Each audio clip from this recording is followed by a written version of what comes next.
એક જૂનું ગામ હતું. લોકો કહેતા કે આ ધરતી પર માતાજીની નજર ખાસ રહે છે, પણ સમય જતાં ઘણા લોકો આ વાત ભૂલી ગયા હતા. એ ગામમાં વીરન નામનો એક યુવક રહેતો હતો. સામાન્ય માણસ, નોકરી ન હતી, પૈસા ન હતા, પણ એક જ વસ્તુ હતી, માતા ચામુંડા પર અડગ વિશ્વાસ હતો. દરેક સવાર એ મંદિરે જઈ દીવો પ્રગટાવતો અને બસ એટલું જ બોલતો, માં, દુનિયા મારી સાથે હોય કે ના હોય, પણ તમે મારી સાથે રહેજો. એક દિવસ ગામમાં અચાનક અજીબ વાતો થવા લાગી. રાત્રે કૂતરા બિનકારણ ભસવા લાગ્યા. ગાય ભેંસ ડરીને છૂટા પડવા મળ્યા. પહાડી પરથી અજાણી છાયાઓ દેખાતી હતી. લોકો ડરી ગયા. વડીલોએ કહ્યું, આ જગ્યા પર કંઈક અશાંતિ છે, કદાચ ચામુંડા માતાજી રિસાઈ ગયા છે. આ વાત સાંભળીને ઘણા લોકોએ મંદિરે જવાનું બંધ કરી દીધું.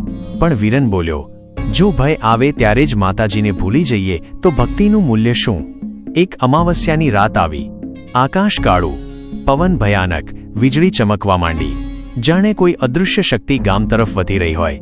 ગામના દરવાજા બંધ થવા લાગ્યા, દીવા બુઝાવેલા લાગ્યા. પણ એ રાત્રે વીરન દીવો લઈને એકલો જ પર્વત પર ચડ્યો, માતાજીના મંદિરે જવા. લોકોએ બૂમ પાડી, પાગલ છે શું? મરી જશે. વીરન પાછો ના વળ્યો. મંદિરમાં ચમત્કાર થયો. મંદિર નજીક પહોંચતાં જ ઘંટ પોતાની જાતે વાગ્યા માંડ્યા. પવન અચાનક શાંત થઈ ગયો. દીવો તેજસ્વી બની ગયો. એ જ ક્ષણે મંદિરમાંથી અપાર પ્રકાશ ફૂટ્યો.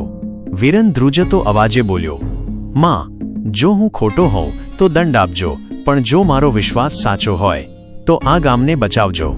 એક ક્ષણ માટે બધું સ્થિર, અને અચાનક ભયાનક અવાજ સાથે અંધકાર ફાટી પડ્યો.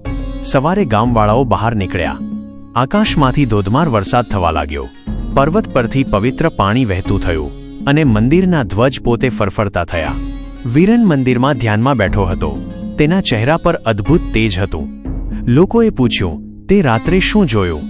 વીરન બોલ્યો, માને ક્યારેય જોવાની જરૂર નથી, એનો અનુભવ થાય એ જ પૂરતું છે. તે દિવસથી ગામમાં કોઈ અશાંતિ આવી નહીં.